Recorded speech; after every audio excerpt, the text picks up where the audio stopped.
નમસ્કાર દર્શક મિત્રો, હું છું નીલમ સોલંકી. આપની સાથે આપ જોઈ રહ્યા છો સૌરાષ્ટ્રની અસ્મિતા ન્યૂઝ.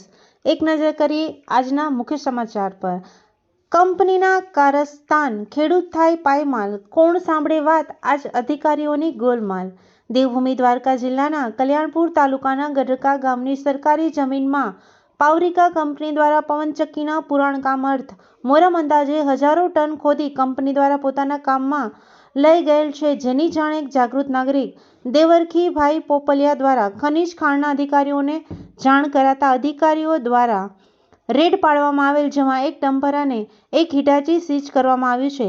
આમાં અમારી ચેનલ સૌરાષ્ટ્રની અસ્મિતા ન્યૂઝ દ્વારા પૂછવામાં આવ્યું તો ખેડૂતો આગેવાન નિદ્રેશભાઈ ભોચિયાએ જણાવ્યું કે અમે ખોદકામ કરાવતા સ્થળ પરના અધિકારીને પૂછ્યું કે તમે આ ખોદકામ કરી રહ્યા છો ને એનો સરકાર શ્રી દ્વારા પરવાનગી મેળવેલ પત્ર બતાવો, તો કોઈ પણ બતાવવાનો ઇનકાર કરેલ, જેથી આ કામ ગેરકાનૂની થતું હોય એવું લાગતા આ રેડ પડાવવામાં આવી છે.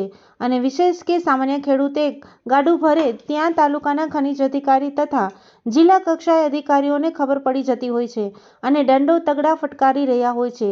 જે ન ભરાય એવો દંડો કરે છે, તો કંપનીઓ દ્વારા આવડા મોટા તળાવો બની જાય એવા ખોદકામ કરી કંપનીઓ પૂર્ણ કામ કરે ત્યાં સુધી તમામ જિલ્લાનું ખનીજ ખાતું ઘોર નિંદ્રામાં હોય એ એક પ્રશ્ન છે.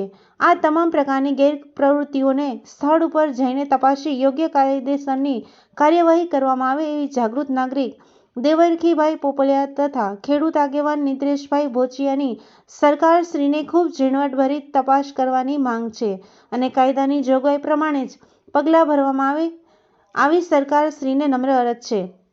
તો હવે જોવાનું એ રહ્યું કે તંત્ર દ્વારા કોઈ યોગ્ય કાર્યવાહી કરવામાં આવશે કે નહીં, એ તો આવનારો સમય જ બતાવશે.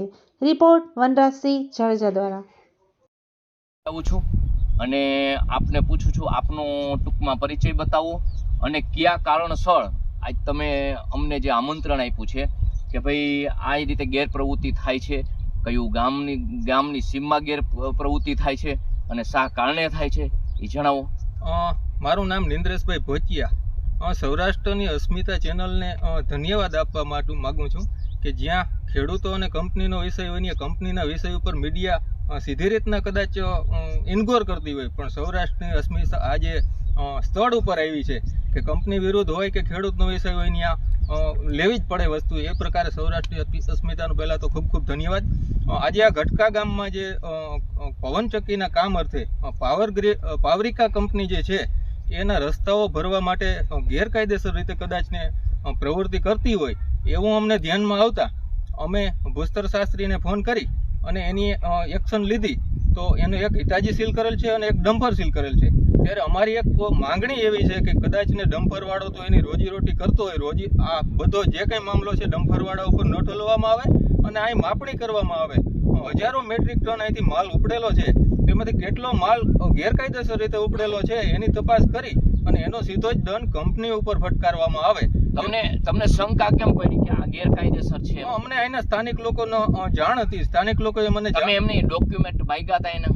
અમે વારંવાર એની પાસેથી મૌખિક ડોક્યુમેન્ટ માગીએ છીએ, પણ ડોક્યુમેન્ટ કઈ આપતા નથી. છોડો સાહેબ, અમે તો એને ફોન કરી તો પણ આજુબાજુના રસ્તામાંથી નીકળી જાય અને કહે છે કે અમને આ ક્યાંય હાલતું હોય એવું મળ્યું જ નથી. અમારે પોતાને અહીંયા સ્થળ ઉપર આવી અને કેમ કે અમે નોકરી કરતા હોય એ રીતના અમારે સ્થળ ઉપર આવીને બતાવવું પડે કે જો આ હાલે. જયારે ભૂતર શાસ્ત્રી વાળા જે અધિકારીઓ આવ્યા ખાણ ખનીજ વાળા, તો કઈ તારીખે આવ્યા હતા, કઈ તારીખે આ લોકોને લઈ ગયા? 3 દિવસ પહેલા શનિવારે એ લોકો આવ્યા હતા. ત્યારે જ એની આ લોકોનું બધું એક ડમ્પરને સીઝ પોલીસ ચોકીનો કબજો આપ્યો. હિટાચી સ્વાભાવિક છે કે લઈ જઈ શકાય તેવી સ્થિતિ ન હોવાથી ભારે વાહનો સ્થળ ઉપર જ સીઝ કરવામાં આવેલું છે. અમને શંકાના દાયરામાં છે કે ક્યાંક ને ક્યાંક આ લોકો ભીનું સકેલી લેવામાં હોય, એટલે આજે અમે આપના માધ્યમથી જાણ કરીએ છીએ કે ભીનું ન સકેલાવું જોઈએ. આ માટી આશરે કેટલીક કાઢી હશે આ લોકોએ? બહુ મોટું ખીણ છે, હજારોના ટન કદાચ આમાંથી માટી માપવામાં આવે ત્યારે જ ખ્યાલ આવે, પણ આપને જ કેમેરામેને બતાવ્યું હશે કે બહુ મોટું તરાવ કરી દેવામાં. ખેડૂતો જો આ માટી લઈ જતા હોય તો શું કાર્યવાહી થાય છે? સીધી જ વાત છે. જેમ કે ખેડૂતોના ખીચામાં જીપીએસ ટ્રેકર લગાવેલા હોય એ રીતના જ ખેડૂતોની પાછળ જ આવી જાય. અને એટલે તમારો કહેવાનો અર્થ એવો થાય છે ખનીજ ખાતા વાળાને જાણ કરવા છતાં જો કંપની આવી રીતે કરતી હોય, એમની કંપની કરતી હોય તો વાર લાગી જાય છે, પણ એક ખેડૂત એમ કે ગાડું ભરતો હોય તો તાત્કાલિક પહોંચી જાય જીપીએસ છે. ખેડૂતના ખીચામાં જીપીએસ ટ્રેકર લગાવેલું હોય, વાંથી જ જોઈ લઈએ કયો ખેડૂત ક્યાંથી ભરે એટલે છે. વાલા દવલાની નીતિ 100% થતી હોય એવું લાગે છે. ન થવું જોઈએ. આપણા ભારતના નાગરિક છીએ, કંપની હોય કે ખેડૂત હોય, બધાને એક સમાન કાયદા લાગવા જોઈએ. આ તો અમે બતાવીએ તે પછી એ નથી તો પકડતા. તમારો ઉદ્દેશ શું છે? બંનેને કાયદા સરખા છે. આ પ્રકારની પ્રવૃત્તિ ન થવી જોઈએ. ક્યાંય બાઉન્ડ્રી નથી. આને આ આવડો ખાડો કરી દીધો, ભવિષ્યમાં અકસ્માત થશે, કોઈનું મૃત્યુ થશે. આ જિલ્લા પ્રશાસને જોવું જોઈએ. આપણું દેવભૂમિ દ્વારકા નગરી છે, આ માલધારીઓની નગરી છે. અહીંયા આ પ્રકારના ન સમાન કાયદો હોવો જોઈએ ટૂંકમાં. સમાન કાયદો હોવો જોઈએ. અને લઈ જાય કંપની, લઈ જાય ખેડૂત, લઈ જાય વાંધો નથી, પણ કાયદેસરની પ્રોસેસ પ્રમાણે થવું જોઈએ એવું કેવું છે તમારું? કાયદા મુજબ થવું જોઈએ. કાયદા જ એટલે છે, Okay, બાકી તો સૌરાષ્ટ્રની અસ્મિતામાંથી આવું છું અને આપનો પરિચય આપો અને આ ગામ જે છે એનો પરિચય આપો અને કયા બાબતે આજ તમે અમને આમંત્રણ આપ્યું છે? મારું નામ દેવરખી અમીર પોપાણિયા, મારું ગામ પાનેલી. હું ખેડૂત જાગૃત નાગરિક છું. આ બાબતે કે આ ગેરકાયદેસર ખોદકામ ચાલુ છે અત્યારે, તો આની પહેલાંય ઘણીવાર આવો બનાવ બની ગયેલો છે અને એ બાબતથી મારી ઉપર ગુનોય દાખલ થયેલો છે. તે સમયે ખાણ ખનીજવાળાએ મને એમ કીધેલું કે તમે જાહેર ચાલુ કામ હોય ત્યારે અમને ફોન કરો તો અમે આવી શકી અને દંડ લગાવી શકી. અને આજથી 11 મહિના પહેલા મેં આ બાબતની બધી માહિતી માગેલી છે અને 5 લાખ મેટ્રિક ટન લખેલો માલે માહિતી તમે ક્યાં માંગી છે? મેં ખાણ ખનીજને કઈ ઓફિસમાં? ખાણ ખનીજ વિભાગ ખંભાળિયા, દેવભૂમિ તો દ્વારકા. એ લોકોએ શું તમને કીધું છે? એ લોકોએ અમને 23 અત્યારે હાલની તકમાં જે તારીખ છે 9/10/2024 એમાં એવો હુકમ કાઢી આપ્યો છે કે 5 લાખ ઘન મીટર માટી ઉપાડેલી છે અને તે પછી 2200 ઘન મીટરનો પાછો હુકમ આપ્યો છે. છતાંય આજની તારીખ સુધીમાં હજી દંડ કરતા નથી. કે સરકારના ધારાધોરણ મુજબ તાત્કાળ એની ઉપર દંડ કરે અને જે કાંઈ ગુનો દાખલ થાય ગુનો દાખલ કરે, વાહન રજૂ કરે, એના પીયુસી, વીમો, ટેક્સ, પાર્સિંગ ભરેલા છે કે નહીં એ તપાસ કરે અને જે કાંઈ કાયદાકીય મુજબ એની ઉપર કાર્યવાહી થતી હોય એ તાત્કાળ કાર્યવાહી કરે. દાખલા તરીકે આ ગઢકા ગામની સીમમાં અત્યારે હાલની તકમાં આવડી માટી તમે આમ જોઈ શકો છો કેટલી ઉપાડી છે.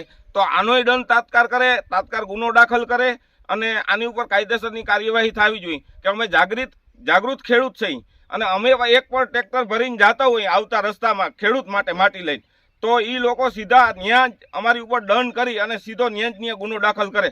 તો આની ઉપર કેમ ગુનો દાખલ નથી થતો?